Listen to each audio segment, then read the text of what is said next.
We've go LíR Accordia August Thofoilte Road. Welcome to Be My Guest with me, Mary Honan on LíR Media TV, supporting the Samaritans, Limerick and Tipperary, Clare's Wish Foundation in Limerick, and Deel Animal Rescue in West Limerick. And my two fabulous guests today, who I'm really looking forward to chatting to, are Kathleen and Michael Maguire, all the way from London, one of my favourite city. My home, I was born there.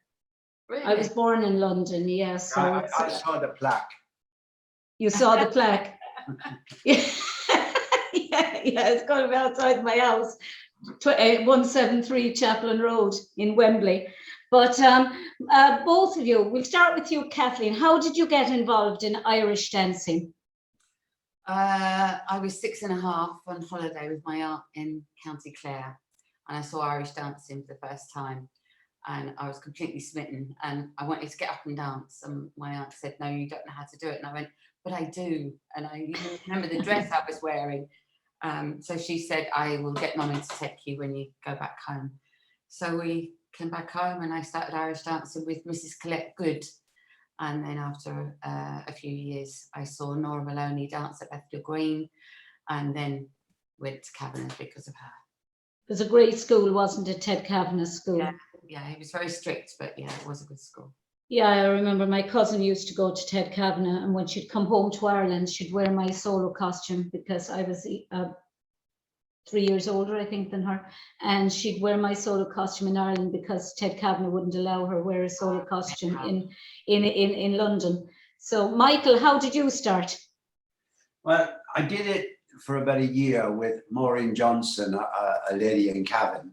I just did the easy read and easy G. That's all I knew. Nothing advanced or no trebles, no hard work. And then I was about 22 or 23 in London, and we met some girls at an Irish ballroom, the Gresham, which was well known for the barmaids and the nurses meeting up. And this girl, she said she does Irish dancing. And I thought to myself, because she was English, and I thought, well, they couldn't be much good at it. So it was this is back in the 60s, and half a crown was a lot of money. Yeah.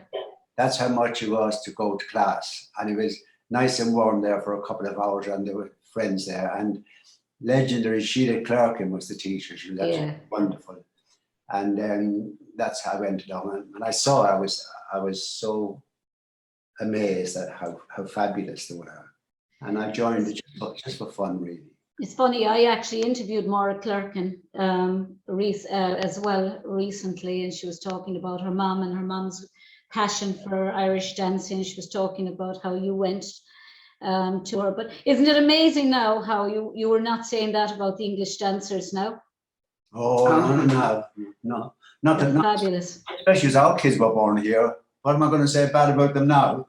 Yeah. No, because I mean the standard is just astonishing. And I mean, you have a fantastic school and a well-established school with many champions out of it. But it was a long road, Kathleen. You won the world three times. Yes. And you know, have both of you seen a huge change or in the style of dancing and the way in dancing in general, in competitions? And what is it, you know, is there anything that you would change about the competition scene or change about dancing classes in general, if you had a choice? Nothing I would change, because the kids who do it now, even little ones, they're fantastic. They're doing work we could never have done. And they've still retained the carriage and the rhythm and the timing. They're perfect. But I mean, when we were doing, Kathleen and I were dancing, she'd go once, or was it twice a week? Maybe? Twice a week. But now, like the kids now, they're going 6-7 times a week, and they have. That's right. Trainers. It's like the Olympics, isn't it? Really. It is. It's very competitive now. It was always competitive, I think, but even more so now, and it's gone very fitness orientated. I mean. Youngsters now are joining gyms, and they're doing Pilates, and they're doing fitness, and they're warming up and cooling down. We never we were just lukewarm all the time, starting and finishing. You went up on the stage and you danced, and you came off the stage and you got if 3 dancers got a medal or a trophy and 2 medals, but certainly not every dancer would get a medal. I remember dancing in the All Ireland and getting 3rd in the reel. There was 186 girls in it, and I got a certificate. That's right. That's right. You always got a certificate in the All Ireland, or even in the world, you got your certificate. And you know, I mean, the Mansion House, that used to be fabulous for the Worlds. I mean, that's where I danced my Worlds as well. And you'd stay in the Gresham. You'd think you were awful posh, staying in the Gresham Hotel. You know, it was just that's where my mother used to book in. I mean, herself and her friend and myself, and we'd have one small room between the 3 of us, but we'd have the name of being staying in the Gresham. Yeah. Do you know? It was but Michael, you moved to England. You were from Cavan. Yeah. What made you decide to move to up sticks and move from Cavan to London? What was it, Kathleen? It wasn't. You were there before because you taught with June Deegan at one stage. But June and I and Margaret O'Loughlin, we all danced for Sheila Turpin. Yeah. Then when Sheila decided to give up, she handed the class over to us, and June and I stayed together. We could go away, and we were a fabulous class. We had really legendary class, like with Anne Gallagher, who was like always to be remembered, you know. Yeah. We had a really fabulous selection of kids, but I find is now, I find it very different now, because at that time when we were teaching, teachers were respected, like the Garda and the police, you know. That's right. That's right. Were good, and even the parents had great respect, you know. And whatever we told the kids to do, they did it. The parents made sure they did it. It's quite different now. Like, in fact, you have so many parents who know even more than the teachers now, which is incredible. But when it gets to that stage in my class or in our classes, but I think if you know more than me, why would you be paying me money? Go on off and teach it yourself. Jimmy Smith tells a very funny story. He told me on the show about a child that came in and asked how much the class was, and he said €6. So she gave him 3 at the end of class, and he said, he was looking at the money, and he said, it's €3, and no, it's €6, sweetie. And she said, Mammy said, when I can dance to music, you'll get your €6. And so the following week, Jimmy now wasn't. Kerry people aren't slow at waking up. He was the following week. The child came in. She could barely walk. The child could, but he put the music on. He pulled her around the floor, and he said, "Now you dance to music. That'll be €6." Character. I did my teacher's exam with him. Very funny. He was behind me, and you know, like the language sometimes is a little bit colourful, you know. Little? I think it was Cormac McGinley was playing the set dances, and God almighty, you wouldn't make head nor tail. There was the speed of some of them, whatever. And all I could hear behind me was, Jesus Christ, what's that? We've always been good friends since, so he's a great talent. Yeah, he rang me on his way up. He had just had stints in he had stints put in shortly before, and he rang me when he was repeating it, and he rang me on the way up in the train. He said, I'm up to do the exam. I said, are you insane? I said, you need to watch yourself. You're not long out of hospital. I'll be grand. And thank God he got the exam that time, but he just fought. But do you find that it's harder? You said now about children being harder to teach and the discipline side of it. Do you find that harder now that you can't? Before you could pull children around the floor by the arm, and you could guide them around and get them to move. Now it's very much hands off with children. Remember, we were very, very friendly with James and Kathleen McLaughlin, and we were somewhere. Yeah. James was a headmaster in a school or something, so he would have known that non-touching policy or whatever it was. And then James said to me, I'd never touched them. Did you? I said, I used to gallop mine around the class and lift them up to jump and shout and roar. I could be done for abuse like 50,000 times for But poking. that's how you got children to move. Get your shoulder. That's how, Michael, you got children to actually move around the stage, because children will stick in the one spot unless they're actually shown how much they can actually move on the floor. I mean, I was tiny, and Maureen O'Rourke used to pull me around the floor, and I would never have known that I had the ability. No better woman than Maureen. No better woman, and we appreciated it, and it made us better. But Kathleen, what was it? You know, I mean, you were world champion, as I say, 3 times over. What do you think it takes to make a world champion? Because my belief is that it's like it takes a village to make a child, to rear a child. It takes a village, I think, for a child to be a world champion. You can have all the talent in the world, but if you don't put the hard work in, and you haven't the parents behind you, and the teacher, and the steps, and the money, and the costume, and I think, to be honest with you, you need to have a definite passion, and I did have a passion, and I can say it now. Michael was a great help when I was training. He would train with me. And I have to say, my last World Championship, I actually won it as Kathleen Maguire, because we were married. And Mr. Gavin, I'm not taking anything away from him, but you know, to have Michael like actually keep pushing me as well, it was fantastic. And my parents were like, my mum was so selfless, like she always stayed behind because there wasn't money for, you know, the 3 of us to go to the All Ireland or the World or whatever. So my dad would always take me. And yeah, they gave up an awful lot. They didn't have the money, but they found a way, you know. No, Kathy wanted, you know, we were married when she got the last word, and then she wanted to said transfer to my class, but I said no, I wouldn't take her. I mean, there was Ted Kavanagh had done the work all his life, and he was yeah. And I mean, there was only one way. If she'd won it again, which she did, that would have been okay. But if she hadn't won, my God, look at the abuse I would have got for the rest of my life. It's not very easy to. I can't imagine that it would be easy to be taught by your husband or wife. It might put.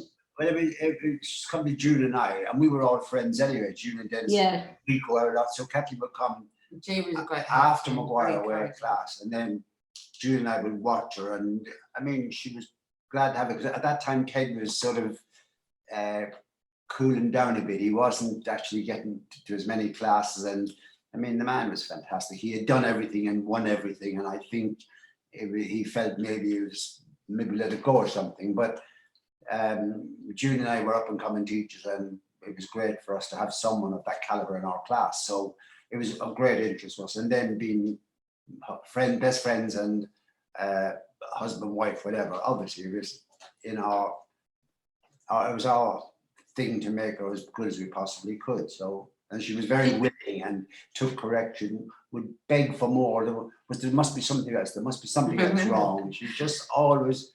And I mean, you were very driven, Kathleen. Yeah, but as I said, June helped as well, and yeah, it was great. It was great to have such a good friend.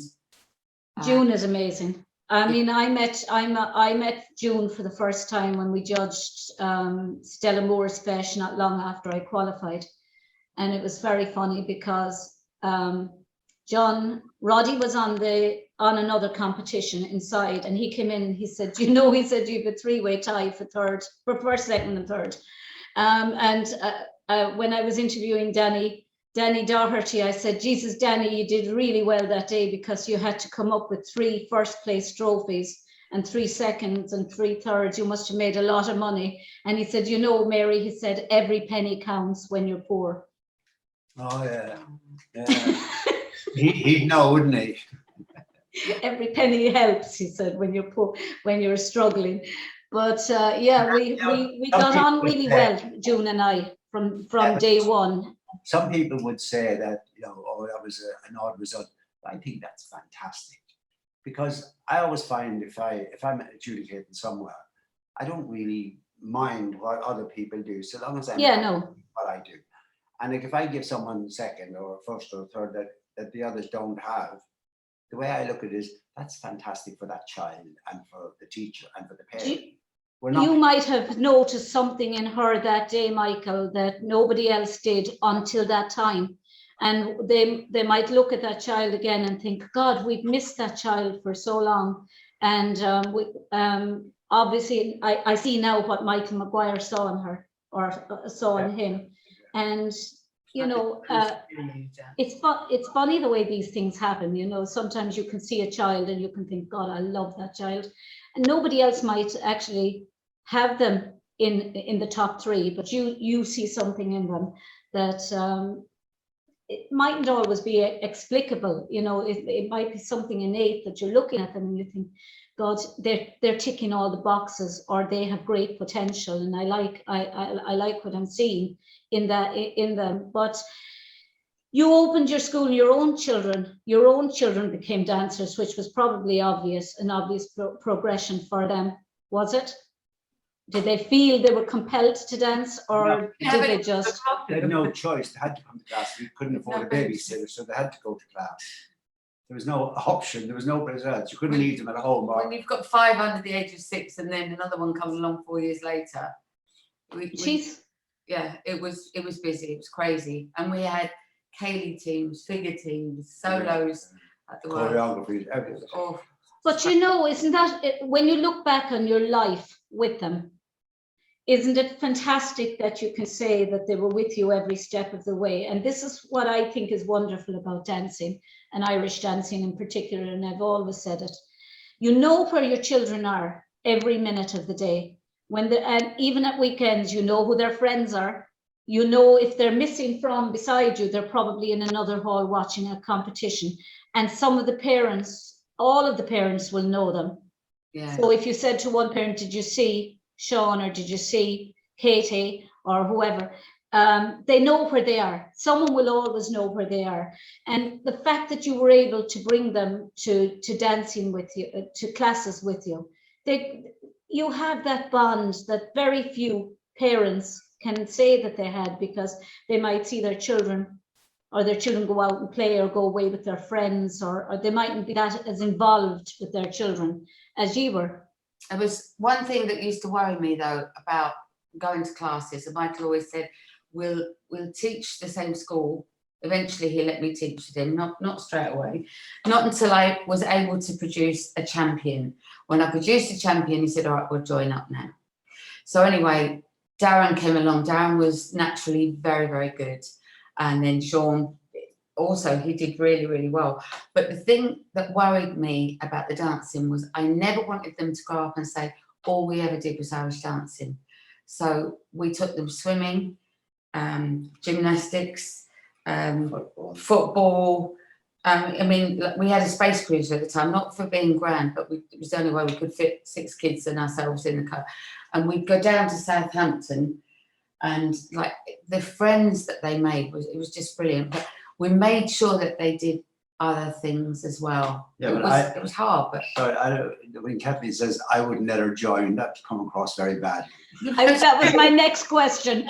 Who wears the trousers in that class? Well, no, what happened was, because Kathleen was such a fabulous dancer, I danced for Cabinet and won everything, and I was an absolute non-entity. I was Mr. O'Shea, and I was. But you were a great teacher. And I spoke about that the other day, about sometimes great teachers aren't always great dancers, or vice versa. Sometimes great dancers hate teaching. But he did win championships over. Yeah, I know he did. But what I'm saying is that sometimes you can have a teacher who says, and they'd say to me, I never won anything in competition, but they were amazing teachers because they knew how to get it across, and they knew what makes a good dancer. And then you could have other people. I mean, Breda Gorey, she was my very, very first teacher. She panicked. She was a great dancer, but she could not teach. And she saw the pupils in front of her the first day, and she said, I can't do this. And she was the soloist in Bunratty, and she just couldn't teach. And she said to my mother, will you keep Mary on, because she'll be a champion? But she says, I can't teach. I have to give it up. And she was a beautiful dancer. So, you know. Yeah, but what happened was that people assumed, because I had, as well as Maguire Way, I had Maguire, because we weren't No, allowed. it's O'Shea. Kathleen was O'Shea, she had the O'Shea school, because I thought people just assumed all the time that Kathleen was teaching my kids as well. I wasn't. Yeah, she wasn't, or wasn't allowed to. But when she said that, she had such a big name. I had, a lot, just probably to prove for myself, but I wanted to do it myself. And then when she finally started, I already had quite a few good kids and had done quite well. Yeah. I think Mark White won the All Ireland, Yeah. very soon. I wasn't even teaching that long. And we had really good kids. And then people assume, I remember once Richard Griffin and Margaret were talking, and Richard said, "Oh yeah, well, Kathleen makes up all the material and does the teaching." And Margaret said, no, Mike. And Richard didn't believe her. So he's a friend. So if friends thought that, what did everybody think? So I just thought, no way. When she's produced champions and prove she's a teacher, then we'll be equal. Until then, she had to do her. And do you know who I interviewed some time back, and he was talking about you on the show? I must send it to you. It's Father Michael Johnson. Oh yeah.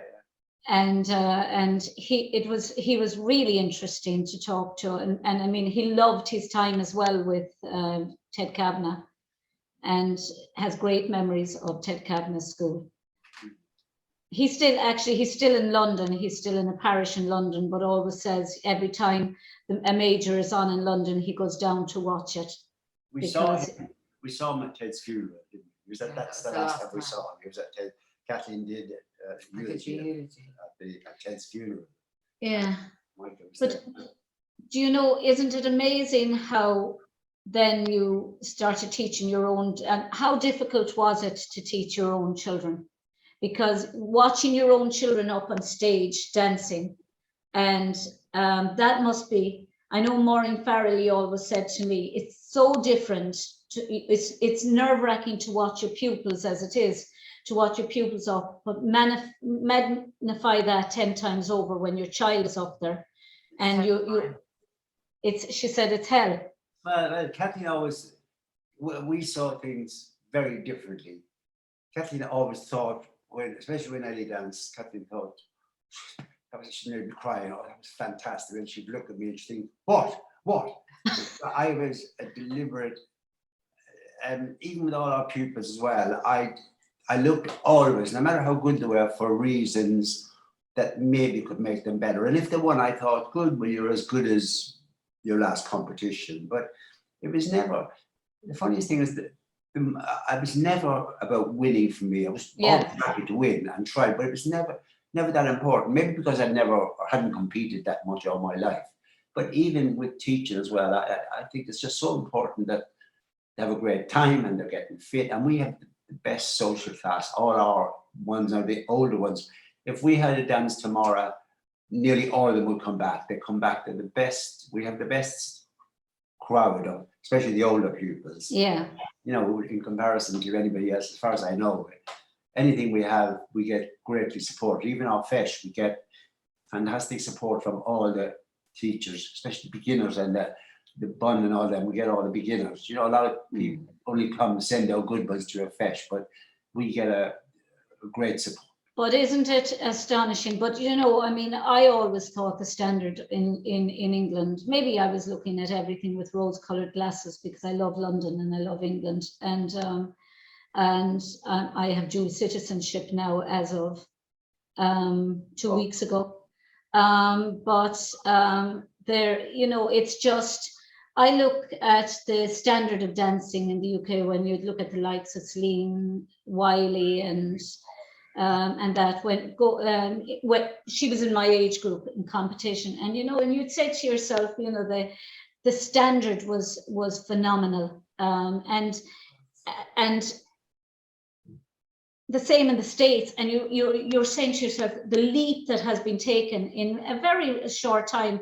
You tend to think of Irish dancing as being Irish, but sometimes when you look at the standard of the English dancers and the American dancers, and now the emerging countries, and you're looking at the progression of it, you're thinking this this has taken beat of its own, you know, and just catapulted into the stratosphere.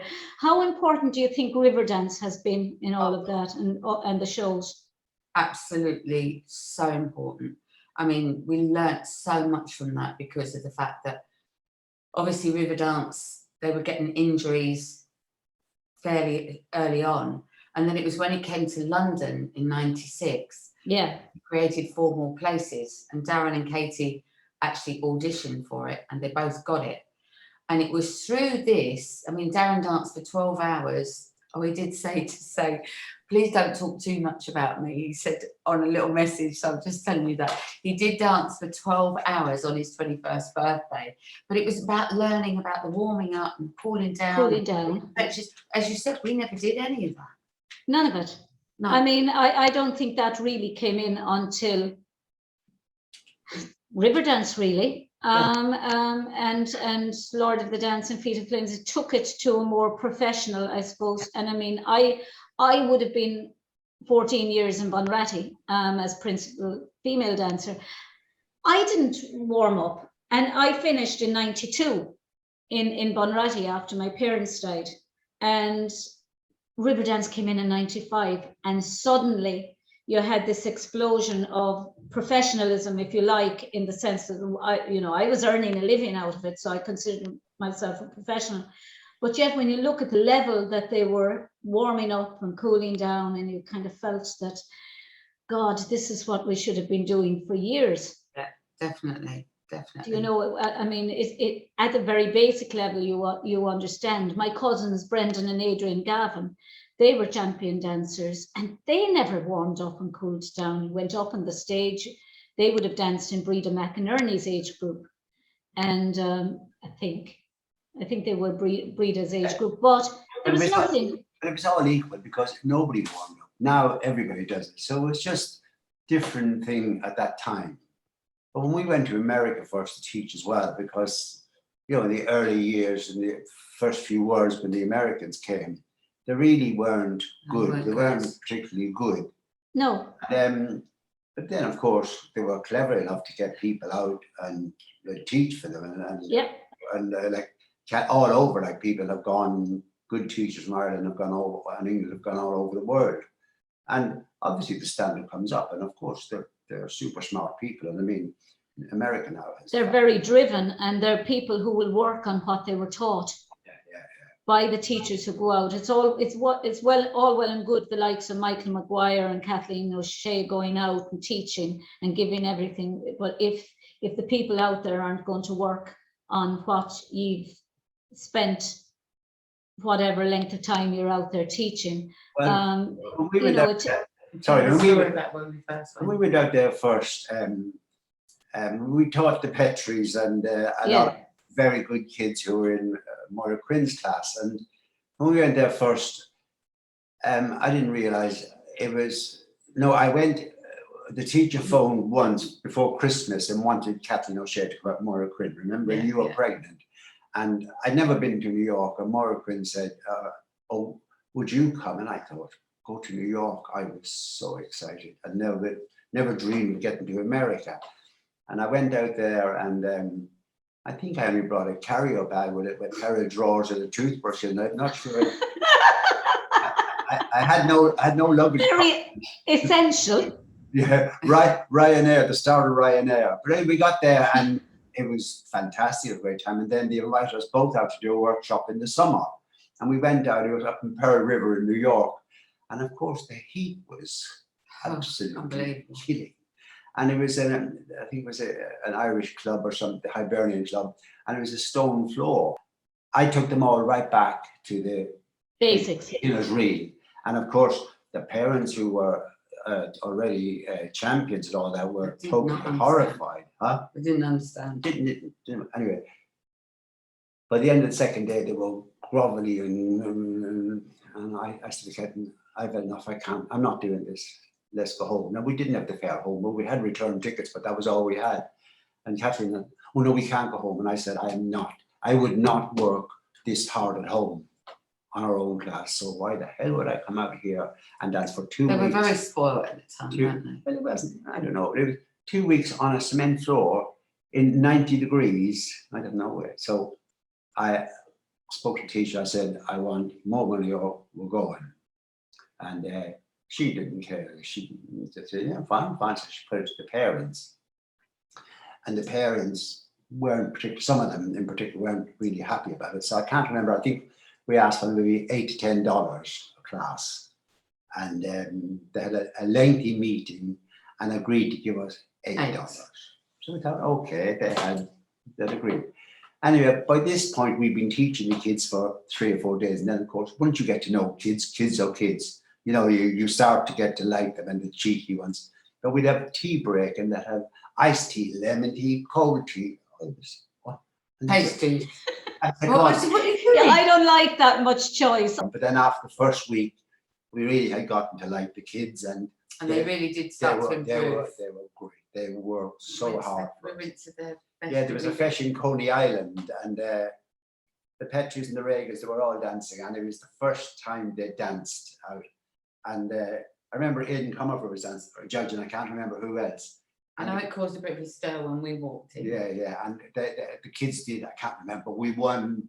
Did really well. Really well. I think they won 5 And championships. when we were going back home, the parents were affected. The amount of money they gave us and we wouldn't have demanded that much in 1,000 years. They were fantastic, but they just had to learn it was going to be the way I was going to do it. Or else I would have gone home. If you're not, But Michael, that is so important. I mean, if people are going to hand over responsibility of the teaching of their children Irish dancing to somebody like the two of you who have proven your worth and proven your qualifications, I can't understand why they wouldn't just step back and say, look, they know what they're talking about.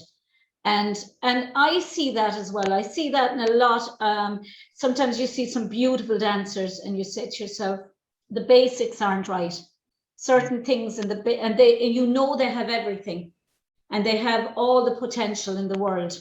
But silly little things like the back leg turning in or going straight instead of staying out when it's back. And, not finishing steps, not finishing the beat, and not landing on the beat. And you say to yourself, well, if they had learned the traditional sets, or they had learned the traditional hornpipe, or the easy reel, the light, the man grod, as we say, which would be the next grade up, reel, and the next grade, and then the next grade, and they took it in slow incremental steps, then they'll have that for life. I mean, you had to do it, Kathleen. You had to do it, Michael. I had to do it. You have to start. Everything has to start. Walk before you run. Yeah. But I think you can see even in championships, you can see the children who jumped the grades and were pushed into or open because they were good or they were capable. But those beginners, those grades are so important. I remember I was given advice. I was doing a grade exam in Brazil, and I always wanted to go. Oh, lucky you! And it was a very, very poor area, lovely teacher and everything. But I was given advice by a commission: make sure that you encourage them to keep doing the grade exams because they want to do shows. So when I went there, I realised exactly why the grades were so important, because people like them, they see the shows and they think that's what I want to do, but they don't realise that you have to start with the walking steps. And I explained to them, like when you do the show dancing, you're learning heavy dance before you've learned how to tread bull. You have to get the second beat. Absolutely. Correct sound, and the jig and the horns are different. And it made me realise how important the slow steps up to Open Championships are, and yeah, I just think it's important. Basically. Do you, when you're teaching in class, do you teach? You go through the beginners and the primary in what way is it? Beginners, intermediate, primary, then intermediate, and now intermediate, and then open, and now and then open.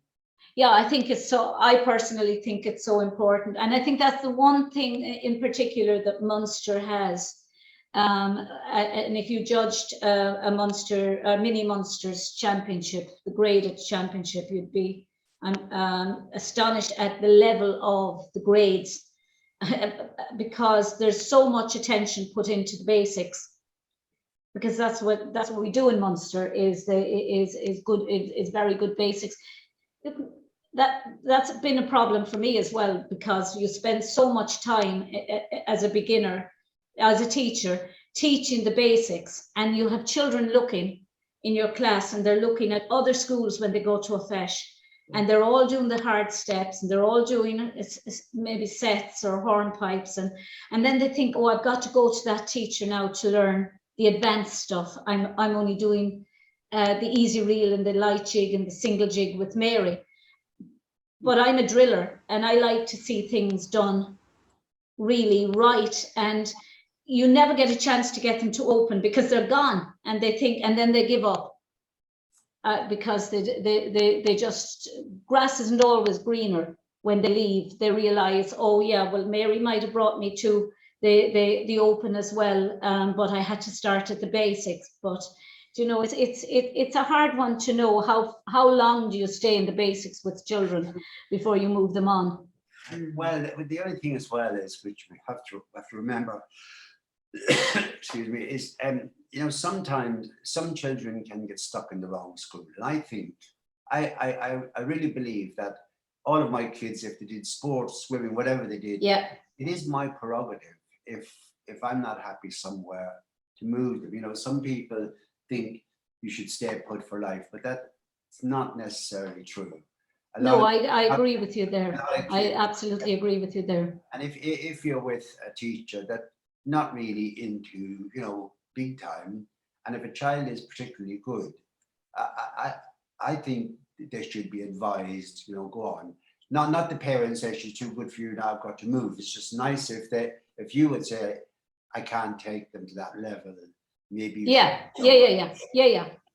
But that's I mean, I'm not sure if that happens, but it has happened in London with a friend of ours. She had a very good school, and she contacted, not outside London, and contacted Teddy and Kathleen and said, you know, I just Can't bring them on.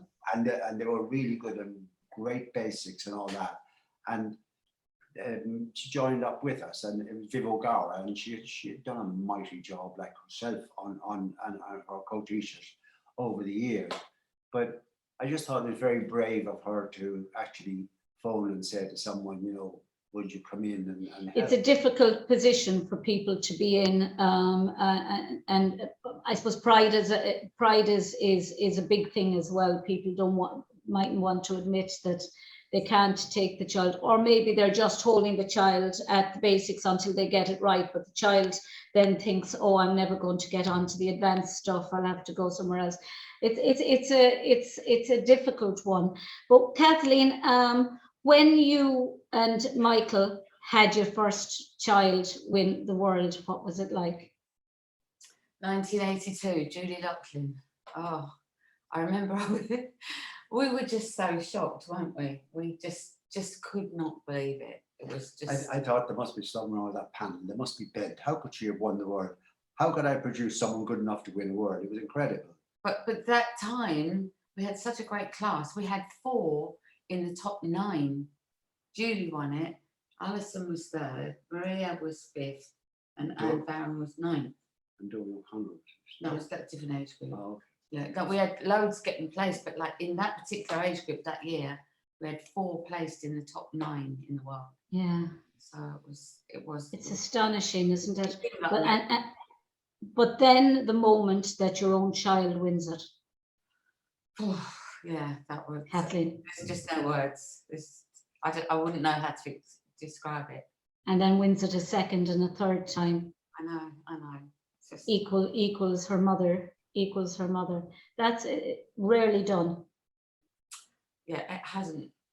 There are other mothers and daughters that have won, but not 3 times each.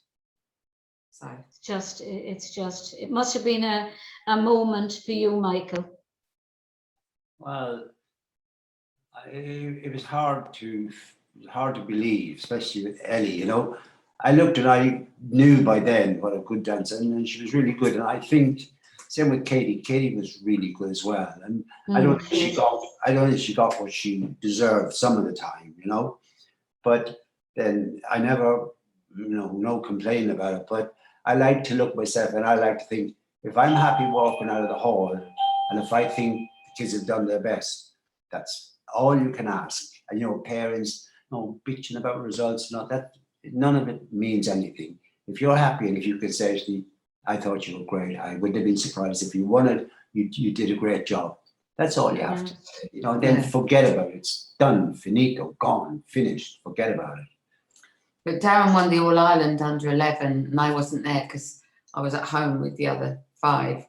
And Michael Rains said he's won the All Ireland. I was like, oh my goodness, it was just incredible, really. Collage to wear, I think it was in Clayton Ennis. No, it was Colestamere was Dublin. That was the one. Dublin, yeah. Oh, where was that? Ennis is the West County. No, it was a big college. Like a big college. Big school there, very. Yeah, that was Collage to Weir, I think, in Dublin, and then it was in Ennis, but there's a big college or a big seminary or a big school there. I know. I can't think of the name of the school. I know. It's on the left-hand side, I think, as you go out past the roundabout. We got the result at 2:30 in the morning or something. There's no one there, only me. And then I know that those were terrible times, weren't they? All our parents then, and like for years after, when we would have maybe 40-something, 50 qualifiers, and you think, oh, that's fantastic. Until you get there, and then there's someone on at 8 o'clock every morning, and if they get a recall, you're thinking, oh great, and then she might be lower, he might be definitely going to finish lower. You got to wait for the results. So you're there for 7 days or 8 days, and you're up at cockcrow and don't go to bed at 3 or 4 o'clock in the morning. And some of the parents, I remember we had a girl who got 4th, and the father said, oh, we'll go home for a drink. And I said, I can't. I said, we've got kids at 8 o'clock in the morning. And he was really annoyed about it. I think he left soon after. Anyway, but I thought, fine. Like, I mean, they only have to go and watch their own child, but we have to watch every single. Well, we always did watch from all of them from beginning to end. So it was exhausting. It was. Yeah, I can remember my very last Munster Championships. I was 3rd, but it was announced at 5 in the morning, and I was asleep in a chair, and I can remember being woken up to go up on stage, and I can remember vividly it was 5 o'clock in the morning. I mean, you think nowadays parents wouldn't put up with that so much with the long hours in halls, and probably they're right. Do you think that the competitions are too big? Yeah, I do. Yeah. Well, how can you stop kids if they're qualified and are good enough to go? How can you stop them? What they can do. Some people are talking about having an A and a B competition like they have in the States for the nationals, and that having an A and a B. We have. What's your views? We have far too many competitions already. It was fine at double age. It was fantastic for champions. If you won the World or the All Ireland, great. The next year you were down. There was no pressure on you. Now there's pressure on every year. And God, if we get A and B and C and D, there'll be pressure on all these kids. It's going to take all the enjoyment out of dancing. There's going to be no downtime. We had about 6 a year, the Great Britain. You know what I mean? We had the qualifying, the Great Britain, the World, the All Scotland. And like the money it costs to in try. There was only 4, wasn't there? It was the Great Britain, the All Scotland, the All Ireland, and the World, and that was it. Yeah, and 3 or 4 sessions a year. Now we maybe. That's right. And now it's just the North Americans, the Canadians, you have the Australians, you have and children seem to go to all of these competitions. You wonder where is the money coming from. And I can imagine it's going to be even worse now when COVID is really over, because people have been starved of competition for so long. They'll go to the opening of a paper bag. I think people will now. But do you think maybe some of them will have caught on and got a bit of sense in the 18 months or 2 years and think, oh, well.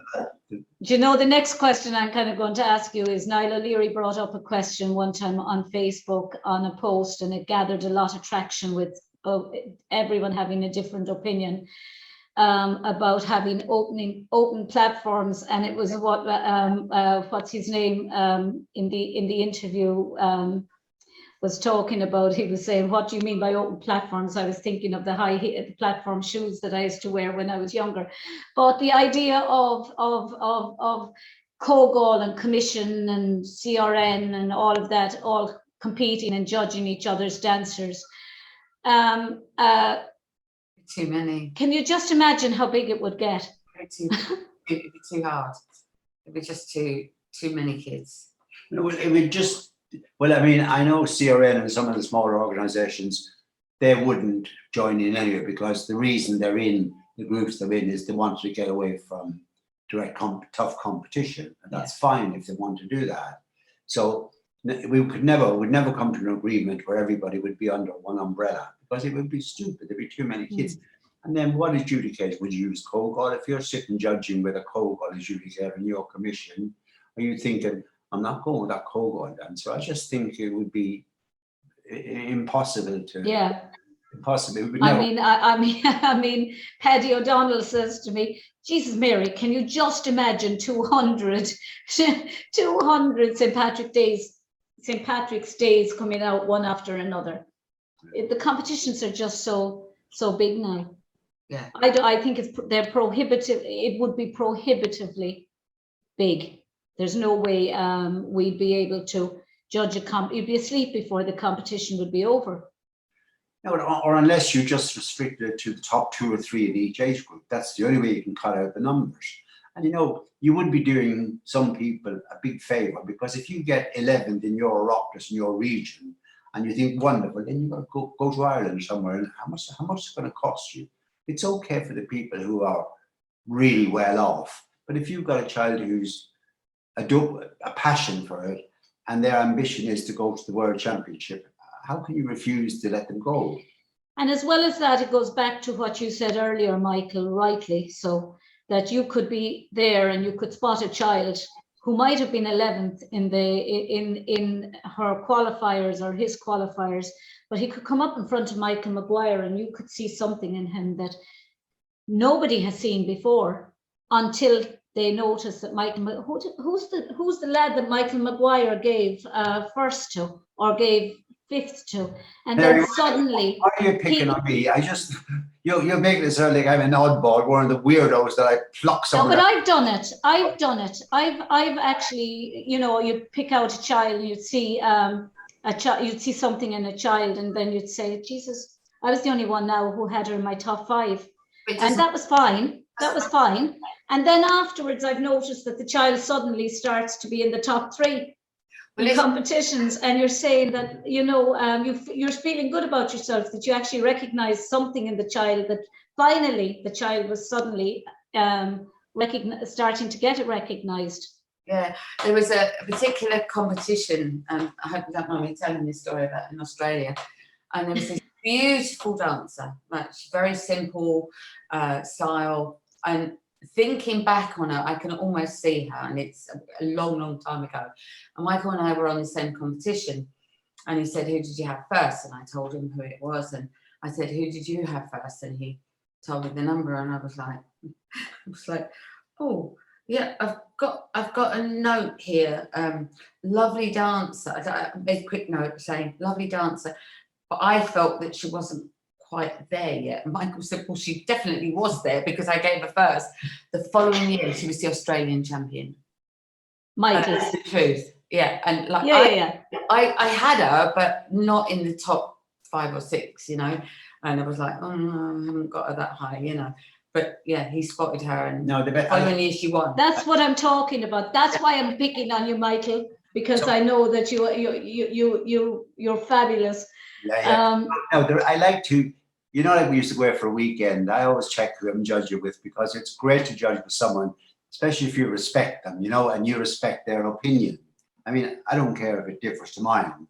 Yeah. But it's great to have a laugh and say, where bloody hell did you get that one from? And joke about it. But I never felt that we were paid to go and agree. No. You know, we're paid for our opinion. So you go and you give your opinion. If you don't do that, if that's not what you're doing, you're being dishonest and you're being unfair to the child. I really believe that. It's just, I mean, I don't know how people can be any other way, because it's difficult enough when you're sitting down and you're watching 3 children coming out on the stage and you're trying to find your first maybe to 50 in a recall, and you're there, and how they can be any way other than just judging what's in front of them, because I'd get a migraine.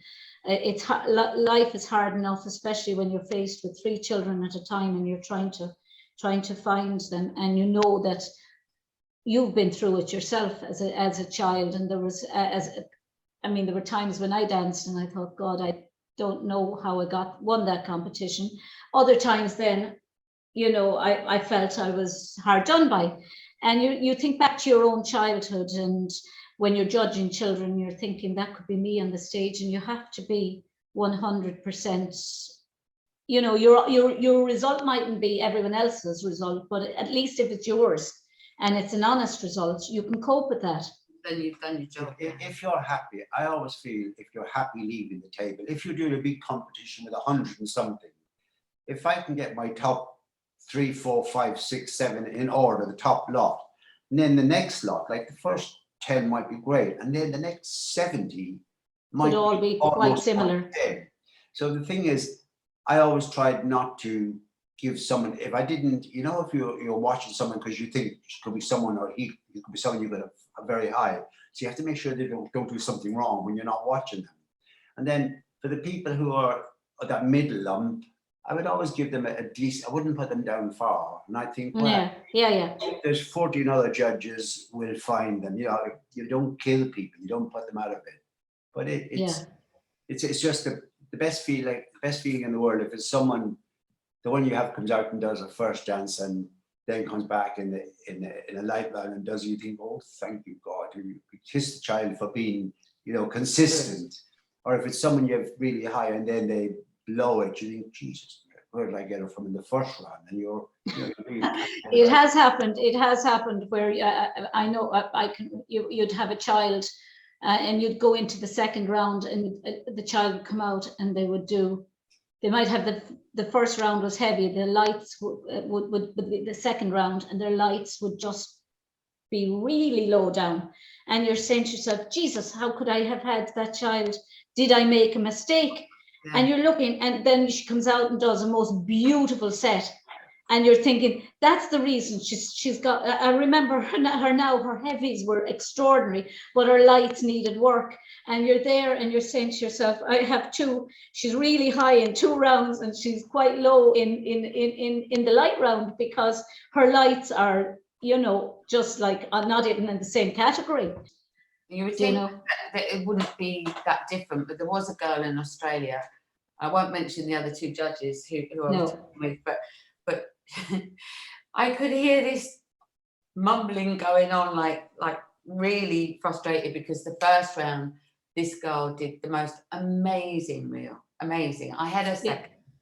We found out later the other 2 judges had her first.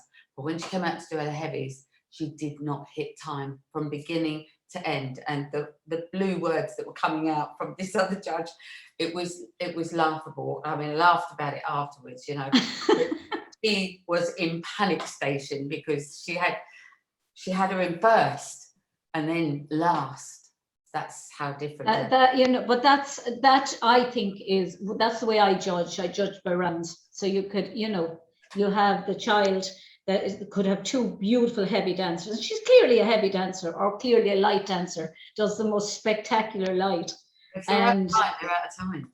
Weak and out of time is out of time. I don't know what you think of what I call hornpipes and or say a slipjig masquerading or a reel masquerading as a slipjig, and you have flicks and clicks and there's nothing elegant and graceful, because to me a slipjig is completely a separate dance from a reel, and should be. And the same with the hornpipe and the jig, they are completely different. But you see children doing slip jigs and you think, that's not a slip jig move, that's not Yeah, I'm with you. rocks, crosskeys, moves, lots of use of the stage and elegance, and they're completely defined dances.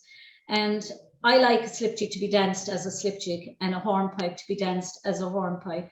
And Tony Tyrrell used to say to me, he used to say, when you see a set dance and you can tell the story, you see the Kilkenny races and you can see the advance and you can see the retreat and you can see the gallop in it. And I can remember back to Eugene O'Brien in the Mansion House doing the Kilkenny races, and you really could see the story being told with the horse. And that's what I like in set dances too, not just to be all walking, toe work and clicks and spins and turns on the toes, but a story to be told, to see the Bonaparte's retreat, the downfall of Paris, whatever set they're doing, to tell the story with their feet. Just getting back, wasn't it just so sad that we lost Tony Tyrrell? And it was just my heart broke. Saddest thing, because we couldn't even go and see him because his brother, well, I know. wanted a private, didn't want anyone there, but he was such an addition to the London scene. He was such a good teacher. And such a great teacher. I mean, it broke my heart because I knew exactly what Tony wanted from his funeral. I knew exactly. I used to say to him, "You can't have it, Tony. There's no way that he wanted a black horse with a carriage behind it and people walking behind it." And I thought, "Tony, you'll make a spectacle." But he said, "That's what I want now." And I said, "Well, if that's what you want, that's what you'll get." And it was so sad. It was. Really... I won't even pretend to be angry about the way it was done. And we all felt it. No, I was very, very fond of him. We had a great time for him. I have great respect for him. He was an amazing teacher and amazing and very honest, very upfront and sometimes too blunt. I used to say to him, he'd say to me, he said this or that. And I'd say to him, "Tony, you didn't." And he'd say, "I did now." And that's that. And I'd say to him, "Oh my God, you didn't say this." But he said what he felt, and that was it. Yeah, but him and Lillian Massey joined up at one time. And they had the makings of the finest school. Oh, yeah. Well, just style persona, because Lillian was a beautiful Great teacher as dancer, well. She had yeah. a lovely, lovely school. And her and Tony were very much on the same thing. I don't know why they didn't stay together. I don't know. I can't remember why. Well, there wasn't a day went by, and I can honestly say it, since the day we met in the exam, doing the exam, he was doing it for the first time. And Robert Waldron had not long died and had actually convinced him to do it. So his heart really wasn't in doing it. I was really convinced he was a priest from the Aran Islands doing his TMRF. And then he went in and he did this most beautiful slipjig in front of the adjudicators with his hand on his hip. And I thought, "Oh, wow." And we were friends from then on, and for 17 years he'd ring me every single day. Really? Oh wow. And I'd ring him, and sometimes he'd be out with friends and he'd ring and he'd take the phone and he'd hand the phone to a stranger to talk to me. Do you know? And I was talking away and thinking I was talking to Tony, and he'd say, "Sorry, who am I speaking to?" He was just a character, and I don't think there'll be few like him. But Michael and Kathleen Maguire, before we go, what was your favorite memory from Irish dancing? Well, I suppose I'll let you speak first. I hope it's still to come. We've got the future. That's your favorite. We've got 14. Well, please God, in a couple of days' time, when Sean's wife has the little girl, we'll have 15 grandchildren. Wow. So I'm hoping some of them might be useful and be able to dance. They'll have to dance anyway. Yeah. We were in Ireland last week. We were in Portlaoise. Really? Yeah, Kieran and Colette married. They lived in Spain for 6 years. They're 2 boys, and they moved back. They're living in Portish now, and they had 3 what? Boys. Oh no, they had 2 boys in Spain. Oh, yes. I thought you was telling me 3 fingers. And they had 1 little boy since they moved to Ireland. So they had Killian and Lennon in Spain, and now they've had this little one, Ronan. So we went over for the christening, and it was lovely to see them because it was the first time we'd seen them since lockdown. So it was great. That's fantastic. You know, they're great memories to have. But what's your favorite memory, Kathleen? Is it the future? It's a difficult one. I'm tossed between winning my first world and my dad, like Carol Scanlon said, there wasn't a dry eye in the hall. It was in Colosseum, and my father came up to the podium once the presentation was over with his arms up like that, and I still remember that. That meant so much to him as well. And I suppose Ellie winning the 3rd world, like it was just magic, just magic.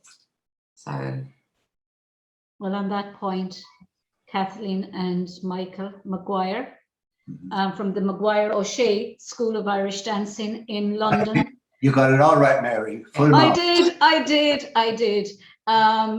Thank you both very much for talking to me. And actually, it's the same length of time as Deirdre and Paddy's show. Oh, ours seemed to be shorter, probably because it was more interesting. Roughly around the same time. It might actually even have been longer than Paddy and Deirdre's. But and I also interviewed Kathleen and James McLaughlin, by the way. oh really? Can we Yeah, see? so I'll send you that. All right. I'll send it to you. And Danny Doherty's was great. It was on his birthday. And he said at the end of it, he said, you know, when I was coming on here, I was thinking, Jesus, what did I let her do to me? But he said it was like sitting down having a chat at the fire. Yeah. And it wasn't bad at all, he said. I enjoyed it. So thank you both very much for coming on and for being my guest. You're very welcome. And continued success to you and your school and to your family. Mary, is the check in the post? Shout that out a bit louder, your voice went. Is the check in the post? The check-in's in the post, Michael. You can let me know if I owe you any more. Shindera leis an Clare, that's the end of the show for today. Until the next time, Lacuna of Day. Bawallam tu galir chiacana sonas agus gra. I wish you peace, happiness, and love. Agus gadeship slán. Slán? Agus tosa. Bye-bye. Slán.